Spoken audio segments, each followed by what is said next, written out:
Oh, I didn't see you there. Hi, come on in. It's Reanimated Podcast. I'm Stuart, and joining me is H.A. Conrad in a slightly less smoggy New York. Yeah, it's kind of. I felt a solidarity with you, Stuart, but apparently this was even worse than some of the things that you've dealt with. And Yeah, I uh, guess the one thing that you have better is that the fire isn't coming right after the smoke, which is right, usually one would hope. I don't know. It looks kind of crazy. I mean, the when I checked earlier in the week up in Quebec, it was I think 110 fires and 100 were out of control. So that's not giving me a lot of confidence in isn't terms it of. like humid up there? I don't understand how this is even, or Well, is it's are you guys all still. just going through a drought? I think that they have been going through a drought. But we've definitely not had as much precipitation. Like it was a very dry winter overall. So, yeah. Yeah. So climate change is amazing. Chicago's also been going through a drought, and Yep. I'm having that weird feeling of like somebody around where I live must have made a wish that it would rain here more. Because I walked out of my house this morning and I'm getting sprinkled on in June in California. And it's Which would like never it happen. rained raindrops on June 7th. But like this is just we're inside a cloud right now. It feels humid here in a way that it never does this time of year. And yet like so much of the rest of the country and other countries seems to be having the adverse effect. And it feels like one of those stories where somebody made a wish for it to rain here now, but it's at the expense of those other Yeah, places. could be. A selfish wish.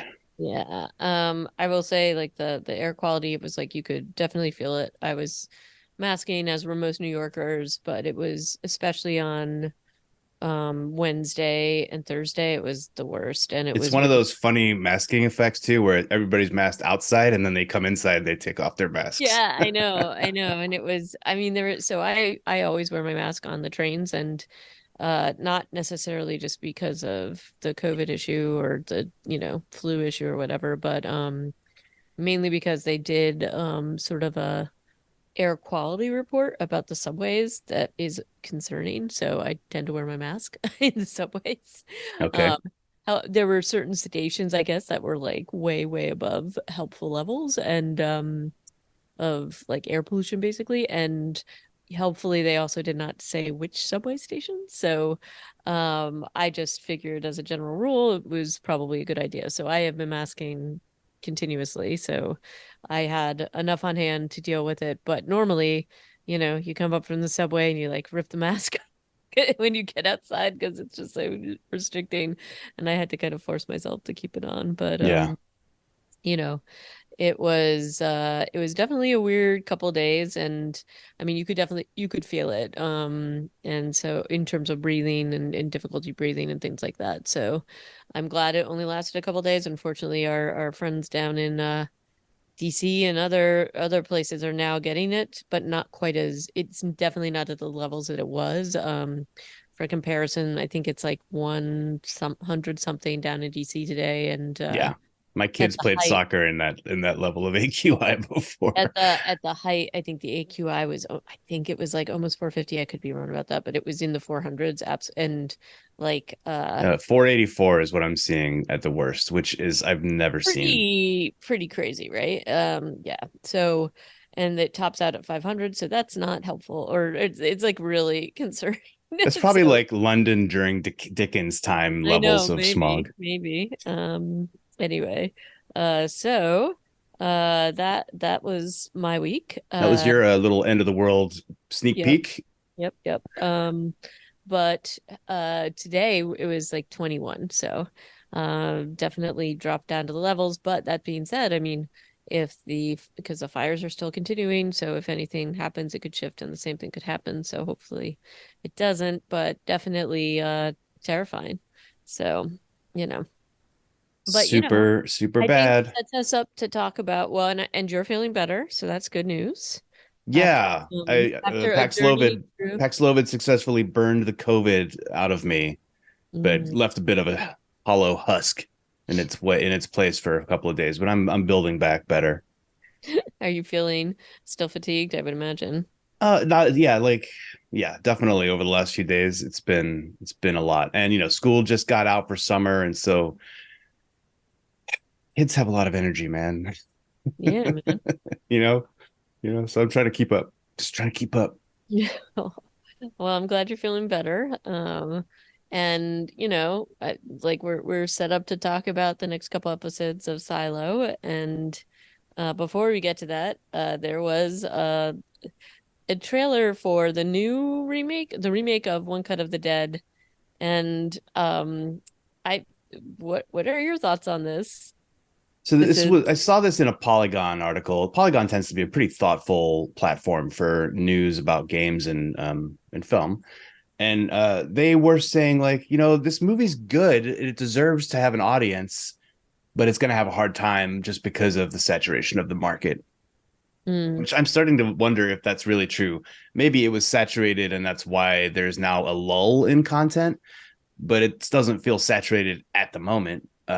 If anything, this movie is going to have a hard time finding an audience because it is a remake of One Cut yeah, of the Dead, which was really good and original in its own right. I don't know right. how much of an audience that got as a niche Japanese language product, but this is called Final Cut. Can you tell what country it's from? It was at Cannes. Don't Is know. I don't. There's no Well, there's no spoken dialogue in the trailer, so you don't even know what language the movie is in. I don't know. I think it's supposed to be French, but I'm not positive if that's Yeah. where they filmed it. Um, and I also, even watching the trailer, it's like I am not seeing, I mean, it is literally a remake of One Cut of the Dead. And Yeah, you're seeing shots that look very familiar. yeah, and so I also agree with you that I think that that's what the problem is going to be is that, I mean, I kind of feel, and maybe it's just giving it to like a broader market. I don't know, but like, I know that most people that are into these kinds of films, like you and I are, have seen the original and kind of also are puzzled about why they would do such a direct remake. So I don't know. I I'm probably gonna watch it just because, I'm Just curious cause. to see. Well, I'm just curious to see, like, did they do anything different? I don't know, but as you know, I was a huge fan of the original, and so I just, I again, I'm a little skeptical about the fact that they decided to do almost like a blow by blow remake, or at least that's what it appears to be with the trailer. Oh, it But certainly looks like that. Yeah. I can't help myself. I'm gonna have to watch it anyway. Um, so I guess we'll see about that. But yeah, I don't think it's saturation of the market that would cause people not to watch this, but anyway. Um, but we don't really have that much news other than that today. Yeah, and speaking of saturation, and I don't think that's the issue necessarily. I mean, partially it is. It's this whole like weird cliff that streamers have fallen off of in the last 6 months is what I think we are looking at right now. It's COVID ending Oh yeah, I think so uh, too. and the just these giant financial problems that streamers appear to have found themselves in. Um, and that's why we're looking at still no news on things like Zom 100, Bucket List of the Dead, no news on Kingdom season 4. It's not even known if it's going to be renewed. There's no news about All of Us Are Dead season 2. That has been announced, but there's nothing beyond that announcement as far as I know. Um, Planet of the Dead, Zack Snyder, that's not going to be happening until after Rebel Moon comes out, and that's been announced for December of this year, which I am actually very excited for. I love me a sci-fi space opera, and Zack Snyder probably can do a good job of that. Uh, with the caveats, the grains of salt that we usually apply to those statements for Zack Zack. Snyder, yes, yes, indeed. But so there's some really high quality projects out there that are just sort of not happening. I mean, Black Summer season 3, I look for every so often. I'm always disappointed to see that nothing's there. And because so many of these eggs are in the basket of Netflix, it gives me a lot of concern because it doesn't feel like that organization is interested in making content right now. Oh, there was one thing I did see. It was an article about sort of like a resurgence and reimagining of science fiction in Latin America, including zombie genre and other That was in things. the New York Times. Yeah. Yeah, did you? So that was one thing that I thought was kind of interesting, just in terms of like thinking about um different markets and different places where new things might come. And it was actually kind of cool to read the article about it and just sort of how some of these things and stories are being told and reimagined. And I mean, there's classics and things like that that are being sort of like snapped up by different people, and it's become a genre that's become very popular. So I'm kind of curious to see what stories or what things come out of South America in terms of some of these different projects and ideas. And it's not, I mean, it's yes, zombies, but it's also, aliens and things and all sorts of kind of cool things woven into some of the different like mythologies that are in Latin America. And then there's also like obviously, I think, climate apocalypse and deforestation themes and things like that. So Mm-hmm. and definitely things that have been impacted, stories that have been impacted by the pandemic and things like that. So I am going to check out a couple of the authors that they recommended if I can find translations, but I'll report back. But I thought that that was like a really cool article, so we should throw that in the notes. Yeah, it's just paywall. I couldn't read it because I'd looked Oh, at you're like not a my subscriber to the New I York Times? why I'm like that's how many miles away is New York? Come on. Uh yeah, it's I don't know what their limit of free articles is, but I feel like anytime I try to click on a New York Times article, it's like, well, you've looked at your free article for the year. I don't, like what how do they calculate that exactly? Because I Yeah. never get to read them, it feels like. Anyway, also I pay for New York Times cooking, so thank you very much. I do get a Uh, lot of that content. all right, we'll put the link in anyway. All Uh, right. However, enough of my haranguing of the American media landscape. Let's talk about Silo episodes 3 and 4, entitled "Machines and Truth." Machines is Machines is written by Ingrid Escaleda and directed by Morton Tildum. So let's get into it. This one opens with Nicole Nichols, Juliet Nichols climbing back up the rope in a feat of strength unparalleled right, in junior high gym class. right. Slide And all the way down 100 feet of rope and then climb back up to the top again. They kind of just hand wave over that too, that they accomplishment. do, but they give her a huge panic attack and drinking bout afterwards, which was super stressful to watch. She's drinking like this like homemade Moonshine. moonshine or Yeah. something that seems pretty bad and doesn't have a good effect on her. She basically pukes all over the place. Thankfully we don't have to watch that part. Yeah. We just get to have her friend talk about the aftermath, but it's a little rough. Um Yeah, her friend and is the character Shirley, who doesn't get a lot of introduction. She's just kind of there. She is, and we see her as a child, as a teenager later on in these episodes, also. But that's Shirley, and Shirley is played by who is Shirley played by? Oh, just a moment. I do want to call her out, but she does not have a Wikipedia page, but she does a decent job. And she has Remy Milner no, and is she doesn't have a Wikipedia. I'm yeah, sort of surprised because she's really great, but I felt like I had seen her in something else. she carries a lot in this episode, right? Like not only is she reviving Jules, but she does a lot of exposition and yelling later in this episode during the very fraught Oh, generator scenes. I know where I knew her from. She was in His Dark Materials.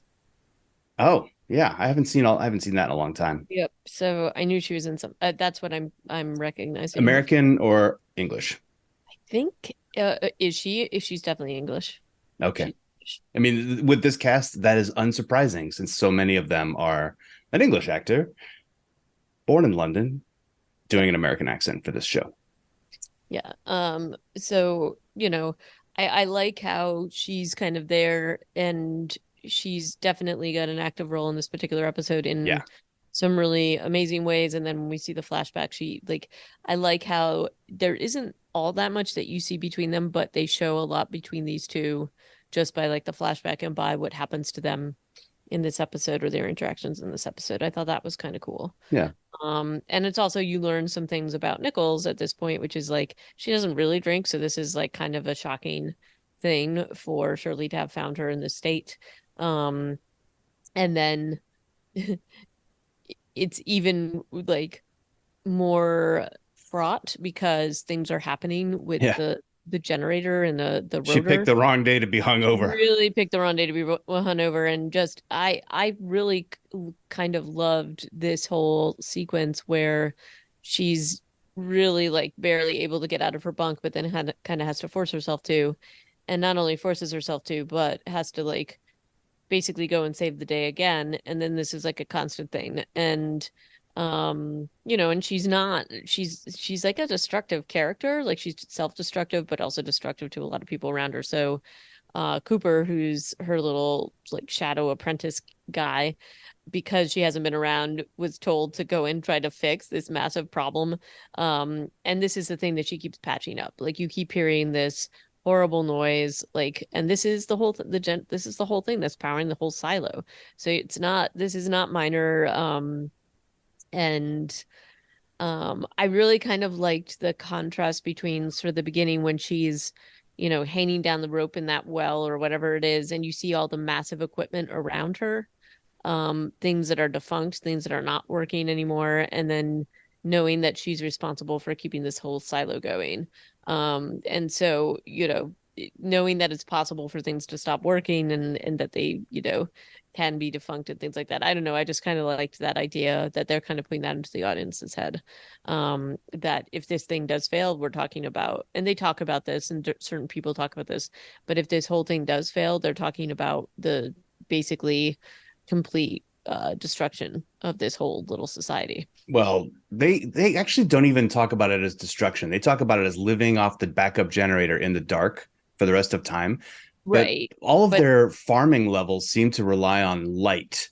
right. And I don't think it's not clear to me that the backup could generate the light for their plants. So I feel like it would be the end of society. But they're not Well, actually really framing it that way. they're not immediately, but they're also kind of framing it as like some nuts will like open up the Yeah. whole silo and like Yeah.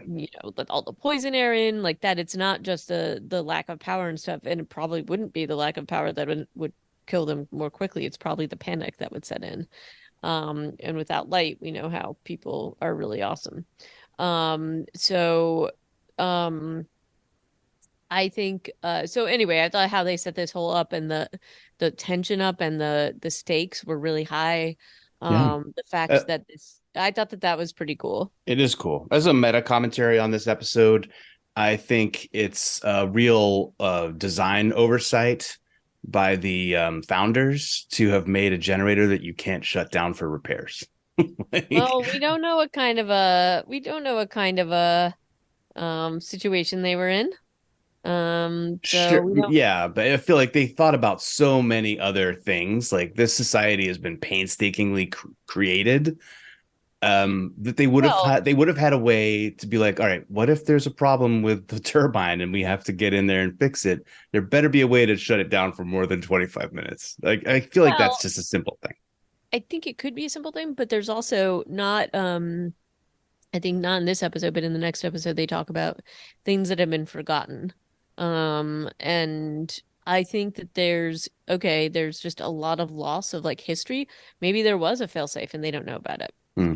Or they've forgotten about it, or it's been lost into the sort of like, Yeah, um, because they're one of the pieces of missing information during the planning phase of this episode, where it's actually Shirley who's describing how everything works. She's like, the steam comes from down deep. We don't know where. Like that's just it right. just So comes. We don't know how to make it stop. right. So that to me means there probably was Maybe a way, but they maybe have forgotten it.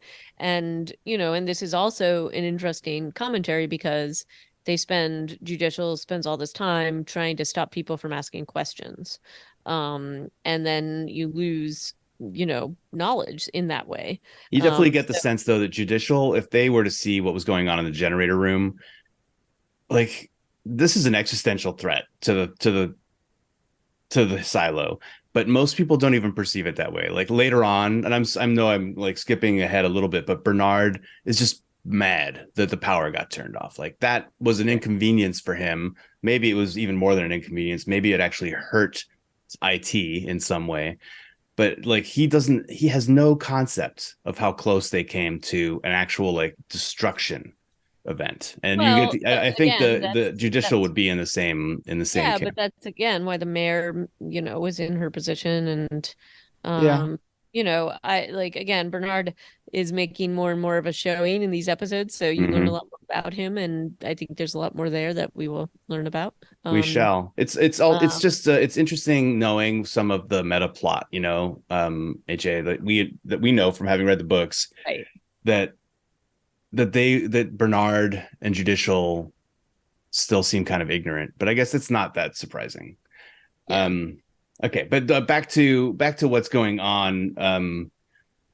We also have some the B plot here, which is that Marnes and Johns, Mayor Johns and Deputy Marnes, those names are a little too alliterative to say quickly together, are they're walking the silo. They're going all the way down from the tippity top to the bottom to meet with Juliet Nichols, but it takes, as we know, it takes all day. And Yeah. so we have a couple different scenes of them stopping on the way down, like stopping right in front of the door to Judicial to not go and say hi to Judge Meadows, which becomes a bit of an issue.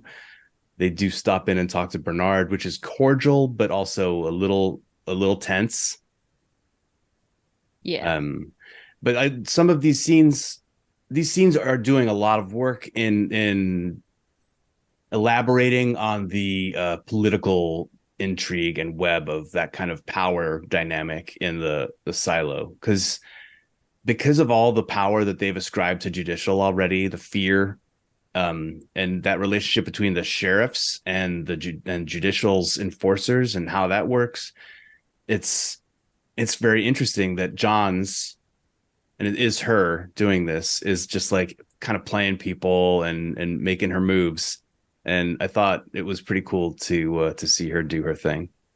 Yeah, and she's also gathering knowledge. Like, she knows there's some weird things going on, so I think she's also kind of you know, she's both campaigning, but she's also information gathering. There's a huge mystery um about, you know, why Juliet was named as the sheriff. She doesn't know what it is, but she knows she doesn't trust Judicial. So like she's kind of doing, and there's another reason obviously why, and we find out later why she's making this journey, but she kind of sends word ahead so that the people know she's coming and are cheering, and she's basically, she's glad handing a bit, and but also giving herself cover to do a little bit of reconnaissance. So um she has this stop in the mids to basically not sort of question Juliet Nichols' father, You mean Jorah because Mormont? yes, which I was about to say, it was kind of cool. It was so cool to see him. And I But think he now plays, sporting an American accent, yeah. like I said. But it was really great to see him, and he plays this role really well. And there's also like the other thing that is really revealed, and I mean it's pretty obvious, but this becomes even more obvious, is that there is, we already knew that there was a class system depending on the levels. Lower levels are definitely lower class, and as you go up, and the fact that Juliet's father's a doctor and that she's down mechanical is a big deal. Like, that's something that does not normally happen. And there's this idea that something went wrong in that it happened. So that was sort of the line of questioning that Mayor Johns is asking him about, and even how she's questioning him when he leaves. Her comment to Marnes is, "Oh well, more questions than answers." And her Juliet's father's basic answer is that, "Oh, they keep kind of referring to the death of Juliet's mother and her brother in these like couch terms, like not being direct about it, but I basically mean, said that we can see in the next episode, we can get a sense her brother was not well. ill, and yeah, and then And mom. they talked about suicide in Yep. relation to Jules in one of the earlier episodes. So, we can assume what happened. I don't know that the show is going to actually show us. But I feel like they're not, but I don't know that they need to, yeah, because you can put it they show together. enough of the and as these episodes go on, they show enough of an app like in flashbacks, they show enough of the aftermath of what made Juliet become Juliet in really kind of a really well the storytelling was excellent, I thought. Honestly, jumping ahead a little to the episode 4, her dad is a piece of work, man. Jorah Yeah, Mormont falling down on the job again. yeah. He honestly, this dude, I forget what his name is. He plays a good sort of flawed Oh, character. totally. And yeah, like, and it's not just Juliet that notices it. He's not able to sort of help through his grief. He's not able to support her.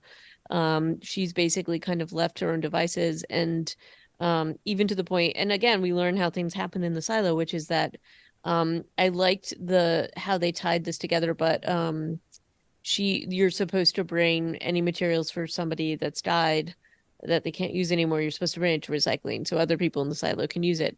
But what this essentially means is erasing the existence of your loved one from the apartment. And so in this case, it's her mother and her brother. And her dad basically tells her to do it, this kid who's like 13 years old. And even the guy at the recycling place tells her, this is wrong that you're doing this alone. Yeah, and also Um, you can keep some of this stuff. You don't have to recycle it Right. all. And he says that, and like, she keeps this little like toy of her brother's, this little stuffed animal. And and so you see, oh, I guess that isn't quite as heartless and clinical as I thought it was, but even so, you see how she becomes who she is. That she cannot rely on her father, so she figures out a way to basically survive. And it's not a perfect survival, because she's built up a lot of walls and she's built up a lot of habits that don't serve her well in other places. But basically, she's like, I'm not going to stay in this sort of like apartment of sadness with my dad in this like bubble. Well, he's not um even there, which is the thing. She's basically just left by herself because yeah, he's like, yeah, and she just I've got to work every single but day, and I'm going to go in early and come home late.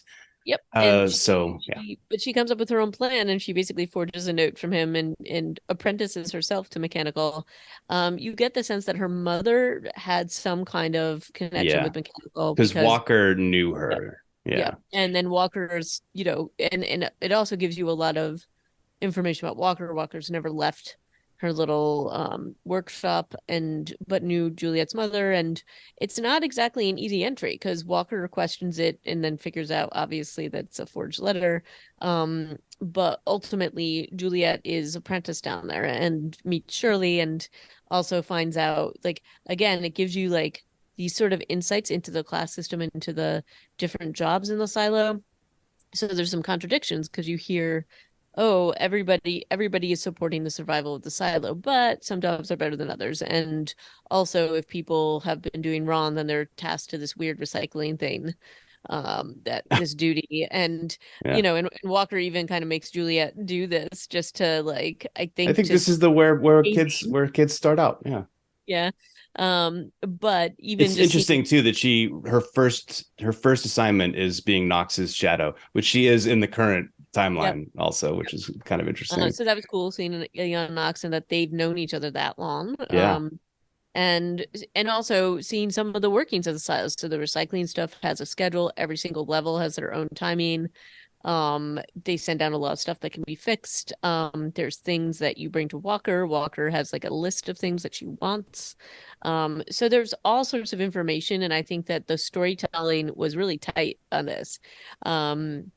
Oh, the Even to world building in this show is kind of like unparalleled. I mean, yeah, it's amazing. yeah, it's they're doing a real huge amount of work, but in the actual plot, so one of the things that's happened in episode 3 is after she decks Cooper and fixes the generator, Knox has to punish her. He's like, "Look, you can't just punch your shadow, so you're suspended. Go do tickets."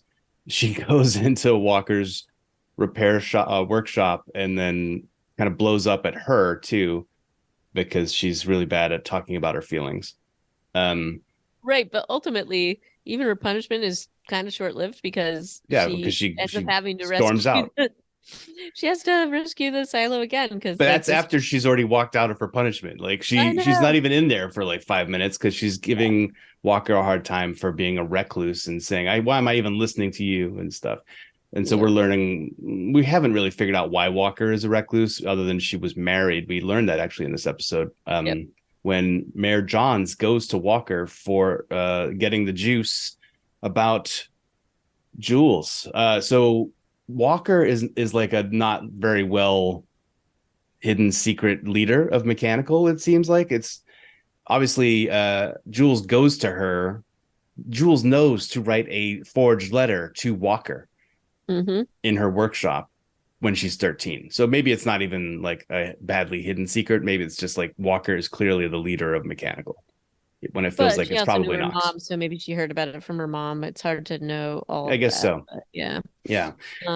And that's again, Mayor John's is information gathering, and then she gets to see Jules in action. Before And we get down there, there's this nice scene of it's part of their journey down. They stop on one of the mid levels in a park. There's a freaking yeah, park with like an outdoor cafe. I mean, it's indoor, obviously, it's in a silo. Well, but they're having like this nice time. Marnes is telling Johns about his first arrest and then his second arrest, which was a funny story because it's the same two people doing the same drunken activity in the park, um, which was funny. And then Common stops by to offer a thinly veiled strawberry tart threat, I which know Johns he calls comes. out immediately. Yeah, he comes like bearing gifts, and he's and I love Common. I love that he's been doing a lot of acting. He was like in Never Have I Ever. In I don't know if it was the first or second season, but he was great. And Was he he's doing a really comedic role? he was actually the love interest Oh, no kidding. Davy's mother in it, and he's really good. Like he plays this like competitor dentist to her, and he's really awesome. So I was sad he didn't it was just like a kind of a cameo because he was on it for like a few episodes and then written off, I think as part of the normal plot, but maybe they'll bring him back. I always hope. But in any case, he's really good at being charming but also threatening in this particular role. Yeah, And like it's a I don't know what it is about the performance or it's it's the really script, good. It's but really nuanced. it feels so close to a threat when he's saying actually no, he's saying things in a nice way, but then he's like, yeah, no, this was just a gesture and a nudge because you didn't stop in and say hi to Yep. Judge Meadows. And Yeah, it's so like, he does this nice little like passive aggressive like call out, yeah, and it's even a little bit more aggressive than passive, but it is a little, it it's turns a little more aggressive because then he just makes it a pitch for Billings. right. Yeah. But he starts it out in such a smooth way, and it's he's so good. His delivery is amazing, and I have to say, Mayor John's the actor who plays her, like her interaction with him, it's so good because it's like she totally has his number. She's very smart. I love how they portray her in this way. Her Like name she is Geraldine James, yeah, and nobody gets anything up on her except obviously we'll talk about what happens later, except but obviously. obviously the thing that happens later, and that's what that makes that so shocking, is that she's really just like very sharp. There's why she has been mayor for as long as she has. Well, you Like she definitely get that when she goes to level 50 and she's talking about the babies and yep. yeah, definitely.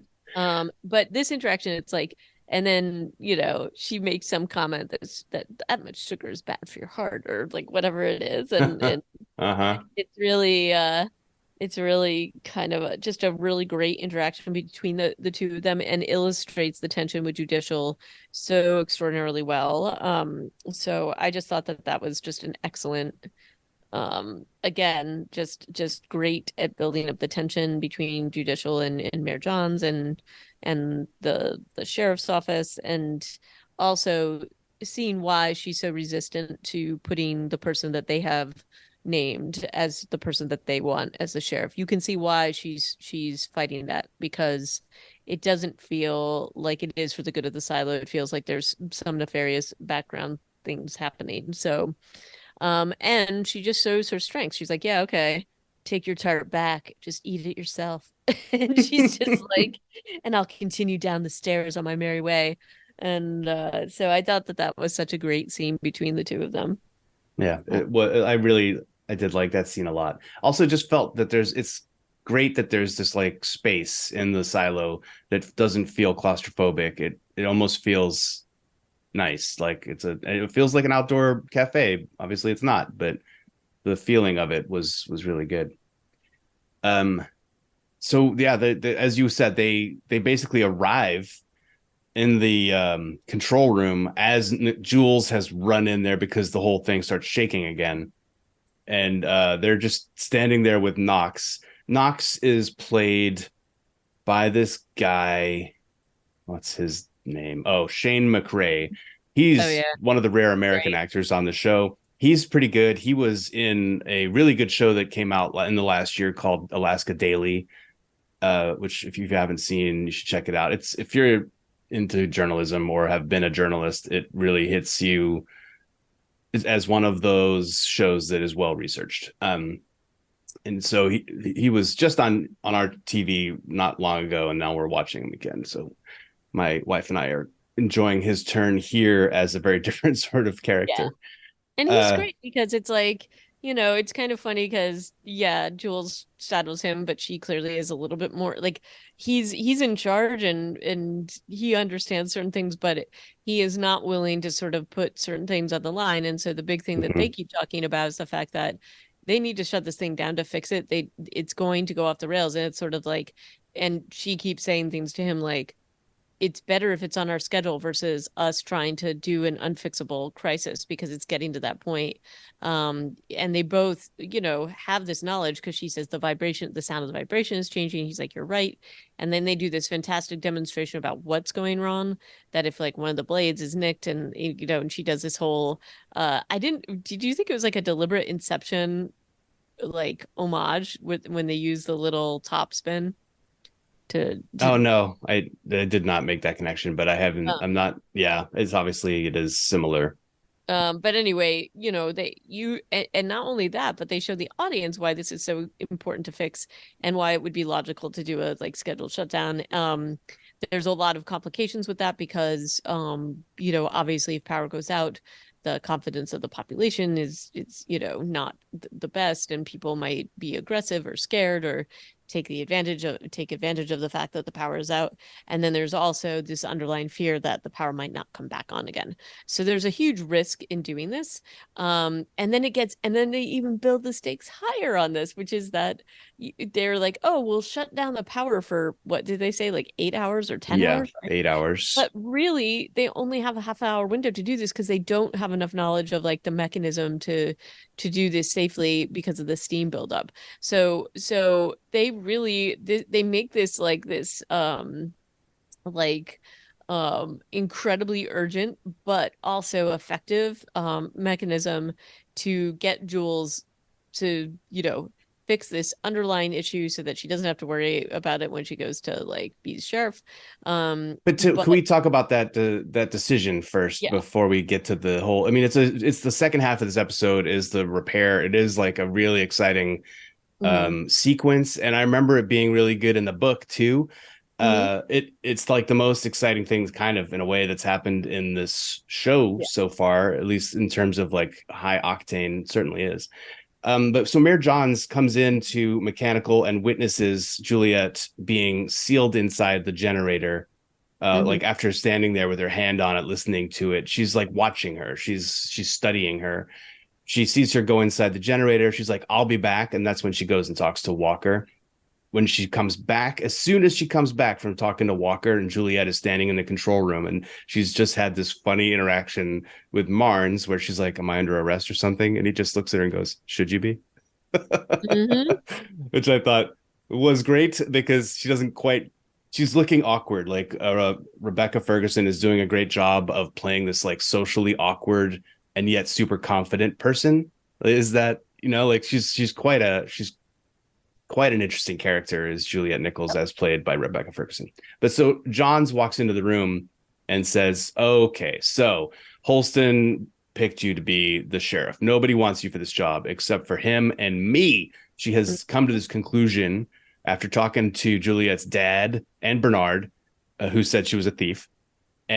and to Walker, and after watching her like voluntarily seal herself and get sealed inside the generator, and she's Yep. come to this conclusion.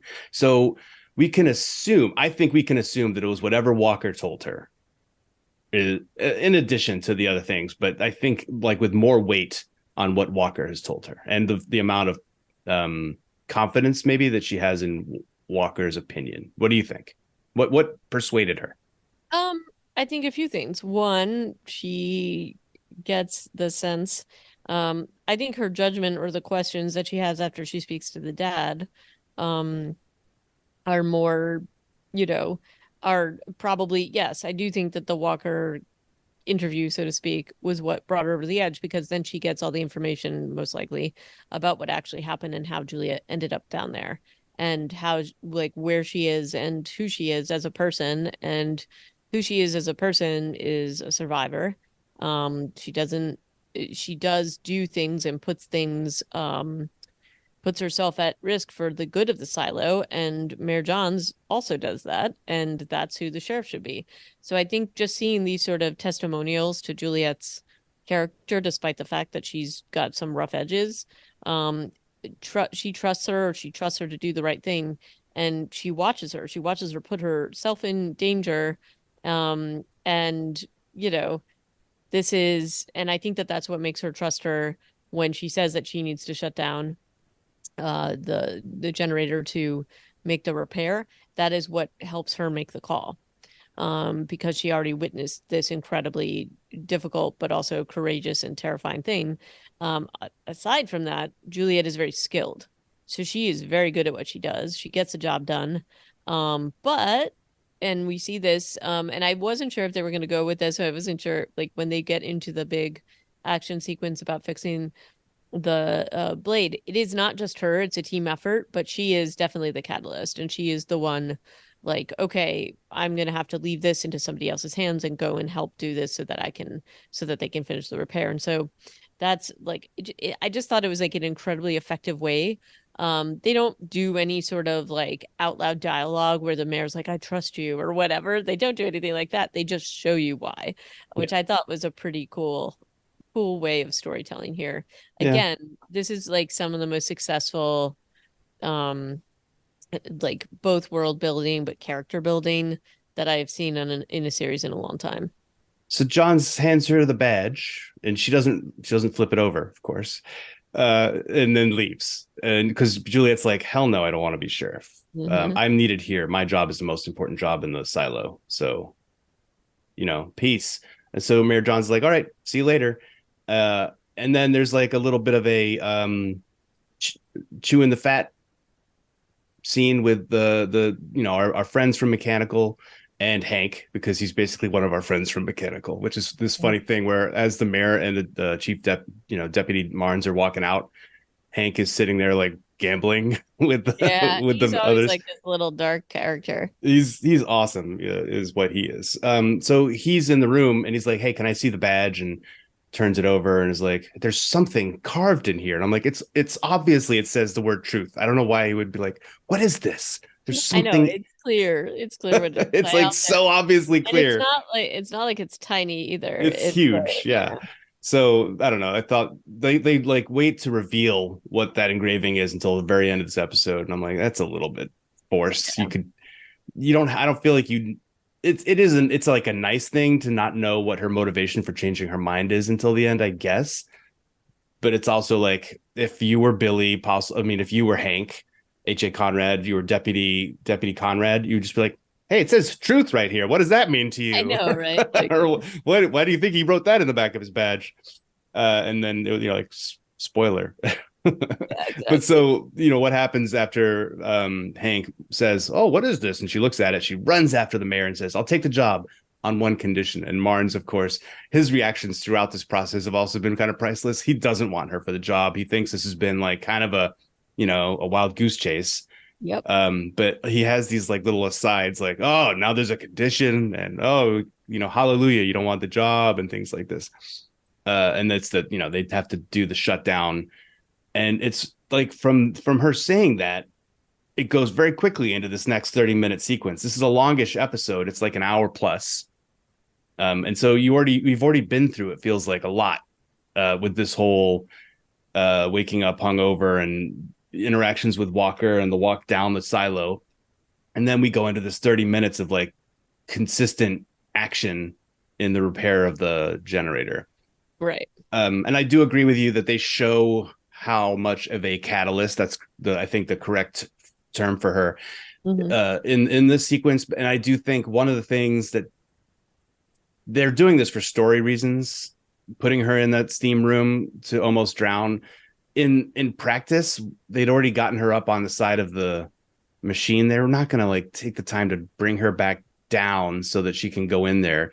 They'll send some other peon in there with the hose to spray the hatch, you know? I don't Maybe, know. but that's just, you know, It's just a story maybe thing. nobody else is going to do it. I mean, I think that that was also kind of a piece of that. Possibly. So, I feel like these people are all used to putting their lives on the line um, for but this giant machine. But yeah, this scene is interesting. It does kind of show her as the only competent person in the room. Shirley and Knox are just like holding on to railings and looking at dials and yelling about red gonna things. blow. They're very much the Scotty I of mean, this. until Shirley does come down to help Jules out of the hole eventually. But it's kind of funny. And like, Cooper's dropping things and looking nervous and having a hard time getting stuff to fit into its housing. The guys doing the sheet grinding on the ground floor are taking a long time, and although they make that really bent blade super straight. They do like really quickly, and the way that they make it look is like incredibly I don't know, just I don't think that they would have been able to fix that in that amount of time. Let's just put it that way. Yeah, but there were like five of them, so maybe by spreading the work out, I don't know, I don't know. But yeah, it's a super fun sequence, and I just part of me thinks that this show has a bit of a pacing issue where a lot of it feels so slow, and not necessarily in a bad way. But then this sequence happens, and you're like, well, why can't the rest of the show kind of be a little bit more like this? Well, because they have to kind of like alternate it. Yeah, but it's like I there's very little of what we're seeing in this. That's what makes it stand out, I guess, and how good it is that it's intense, and there isn't a lot of that kind of intensity. but in any case, this was a good, nice way to wrap up the saga of the generator, so you don't have to worry about that at this point, at any point further. Like it's taken care of, and they do a beautiful shot of the whole thing running like smoothly and all the lights coming on.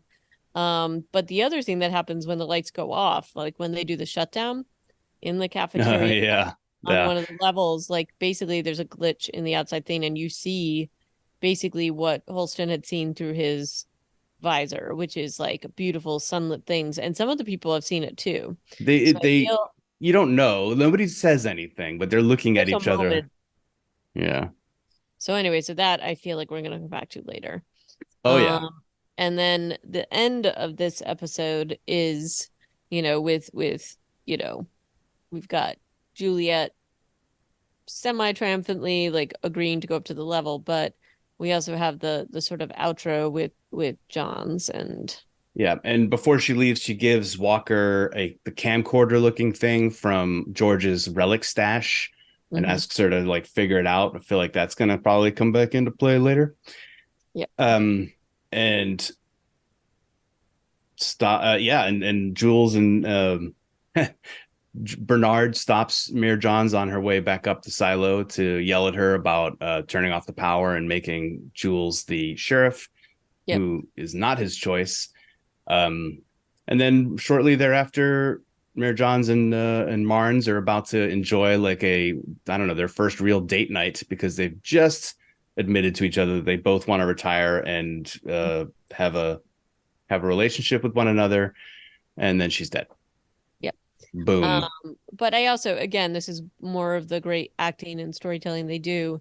You already know that these two care about each other, but especially how he feels about her. Yeah. because he's Um, drawing her and stuff. Yeah. yeah, but they do a really beautiful job at showing they're trusting each other and that this relationship, and it makes it so horrible at the end of this episode. I mean, I felt like we knew that it was coming if you've read the books. But like the loss, the tragedy of it when both of them have worked so hard for the service of this silo, and for her to die in this horrible way, and especially everything that you've seen about her, it's like this huge tragic loss. And of Yeah. course, like as a viewer, the other thing that you're thinking is, or at least I was thinking, is like, okay, if the power going off for a short amount of time is going to put the silo into this state, if we've got the sheriff who has gone out to clean, there's already unrest, what's going to happen when this beloved leader who has been basically the fabric of this silo for so many years, like decades and decades, what happens in this case where not only does she die, but I mean, to me it was pretty clear she was murdered. It did not seem natural whatever happened to her. And it was just and it was so tragic because she knew something was wrong, but like she couldn't tell him. And Marnes like has to break down the door, and it's just awful. I So mean, you're bringing up the most important point, which is the conspiracy level of this story. I think, like the people, whoever did this. Okay, well, I don't want to go too far into like spoiler territory, no, I think you can. I mean, but yeah, so like whoever did this is probably also professing to be trying to maintain order in the silo. yeah, no, probably. um right, and like because everybody sort of says that, like that's at the end of the day that's almost what everybody says about themselves. It's not order, then like preserve the silo, protect the silo. And yet Right. you're So, right, like so with Holston going out, now the freaking mayor, and then the actions that happen in the next episode, like oh yeah. whoever is behind all of these actions, if it is one actor, like they are single-handedly dismantling the silo through these things, and I don't know how somebody couldn't see that. Right. And you know, I think that there's enough breadcrumbs and there's enough things laid out that you have suspicions, and it's kind of interesting to see how things are playing out. But like even differing opinions about certain things, like Bernard's comment about Juliet about the heat tape. You would imagine that whatever she needed it for, she wasn't stealing heat tape from IT. She was probably taking it to fix something down a mechanical.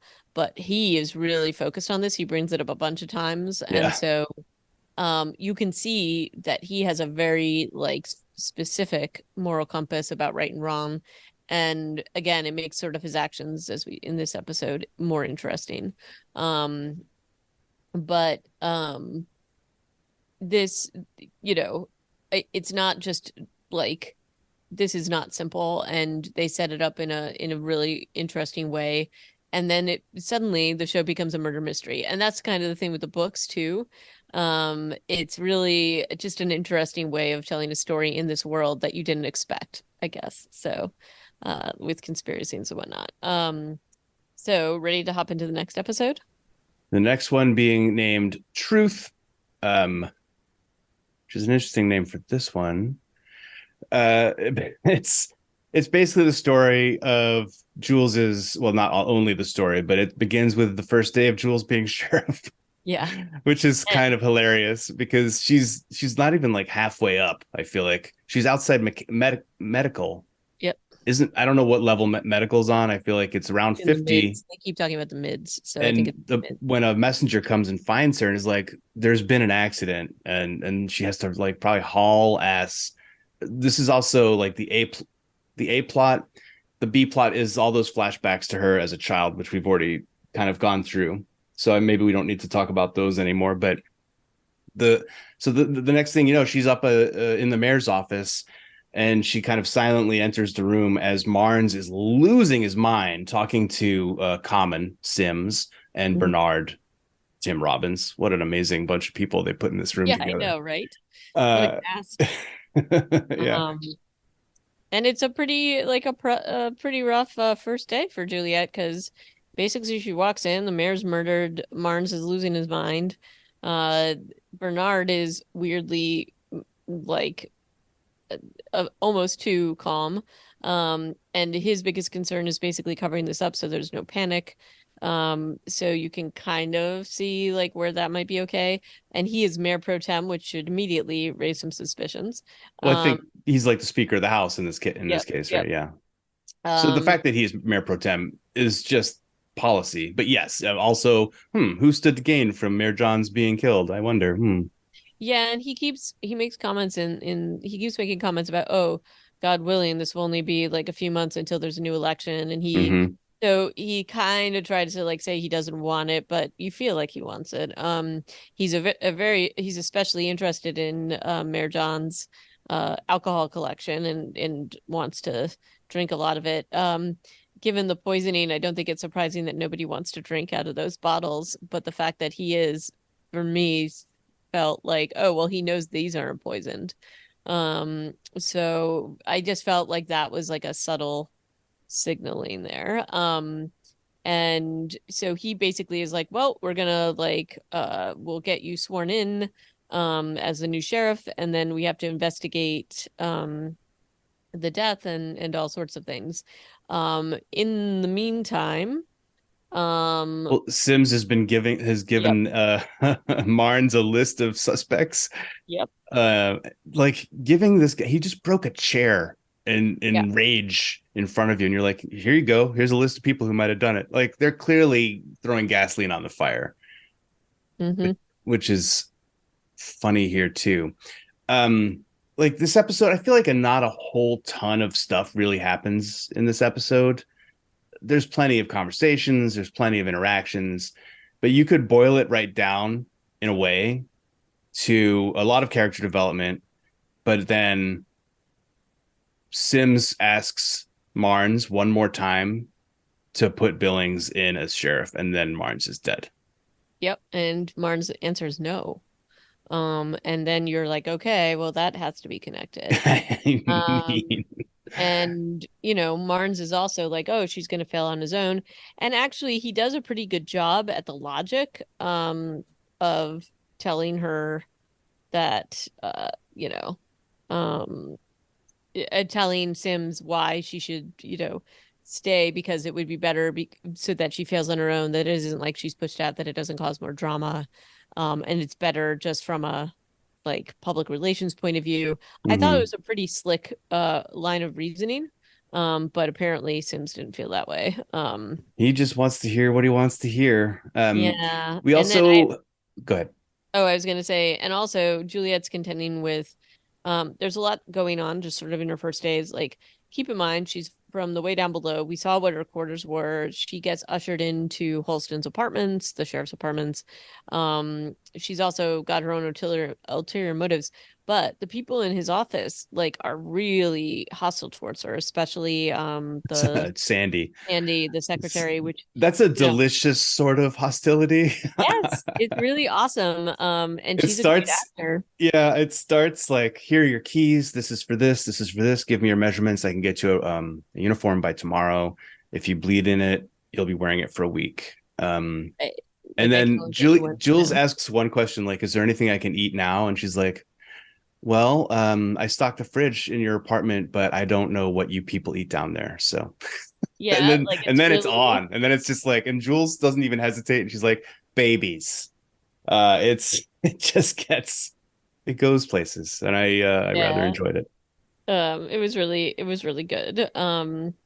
And Sandy wants her help solving Marnes's murder. She was very Mm-hmm. close with both the sheriff and Marnes and the fact that this has happened. And I mean, Sandy's like hostily unhelpful, but then becomes somewhat helpful because she basically wants this solved. And then later admits that she never actually thought she was going to be able to do it. But it leads Juliet on this sort of um, not a wild, like she basically there's a lot that's revealed in this, which is that she never has even really read the pact. So she doesn't know all the rules. So it's just really interesting that we have her basically trying to figure stuff out without allies. And Marnes was kind of her ally, right? No, Martin's Ish. like the first thing he says to her in this episode is like you're gonna know what to do in a situation like this. He is one single-mindedly trying to find John's killer, going around beating people up in the streets in front of children, yelling at the children to go back to school. And Jules is like, "It's lunchtime, it's cool. They're talking about it, man. Stop yelling at kids and beating up random deadbeats." Um, it is important. Yeah, like this does I set them up I to be allies. I think it does in a way because she recognizes the relationship between she knows she sees like the drawing of Mayor John's on Marne's wall. Um they are I think that they're sort of tentative allies. He also wants to know what Holston and her talked about, which she tells him, and he gets really upset about that. Um so there's this whole thing. I mean, his and again, the cast of this is just honestly phenomenal because I do think that um Marnes is grieving. He is grieving. He is not logical. He is, doing all these kind of crazy things. And he has this list where it's like all these people that are his enemies, and it just feels very not, I don't want to say neat, but it feels a little too neat. Like that's not why somebody would kill Mayor John's, but Well, he has a lot of enemies because he thinks that it was like because it was in there, like his water bottle that, but I they were don't, targeting him. Yeah. yeah. So he's Um, looking for people with a grudge against him. Like he's obviously on the wrong scent. I think they were both supposed to die. I agree. I don't think they cared. I think they really wanted both of them to go down the happy trails together. But in any case, he overhears, Juliet talking about the fact that he might be an ally. She's talking in code to Walker. And that isn't, I just feel like they do a lot of like kind of like I don't want to say bait and switch, but they do a lot of like sort Mm, of stuff. Like there's this whole thing where he puts up the boxing yeah, where you're like, thing, oh, and is he you about think, to kill himself? Yeah, yeah, and it's like you don't think that that's where it's going, and then he's not giving up yet. And again, there's like a big show, and I think Will Patton as an actor just does this amazing job at sort of seeing like the gauntlet of emotions. Yet he's still trying to do right. yeah, So it's like this real struggle that he has. And so it's really unfortunate because sort of, he basically makes the ploy to keep her in the spot at least until they can kind of figure this out. But then of course, gets killed.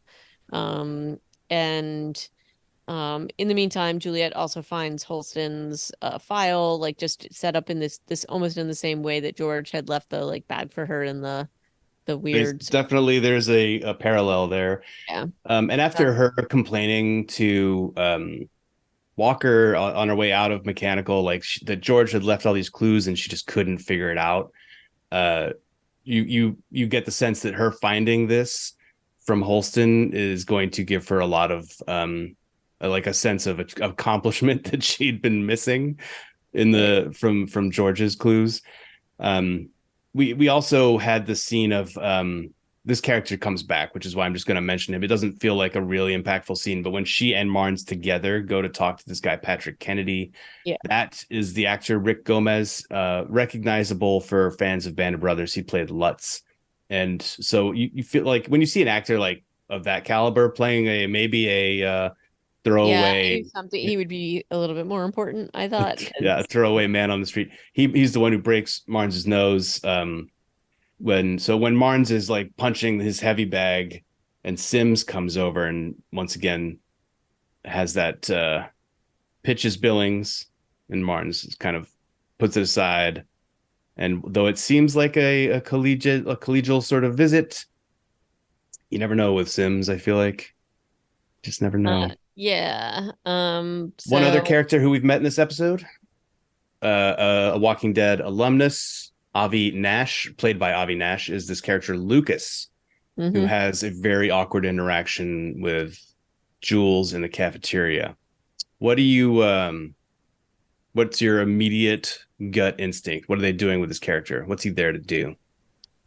Well, I think he's there. I mean, because he's looking so close to that screen, I thought he was there to sort of um unveil some of the mystery or talk about maybe that glitch, but that's not what he eventually does, I guess.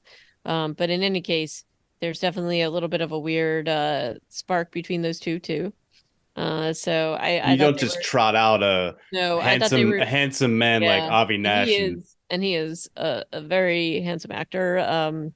And so like I was like, oh, I think they're gonna ship these two. Um, and he is also this authority because he's like observing, like he's they're setting him up as a questioner too. So mm-hmm. he's and he also is cognizant of the law, like says something funny to her, like, oh, have I done something to be arrested? And she's like, oh, I don't even know.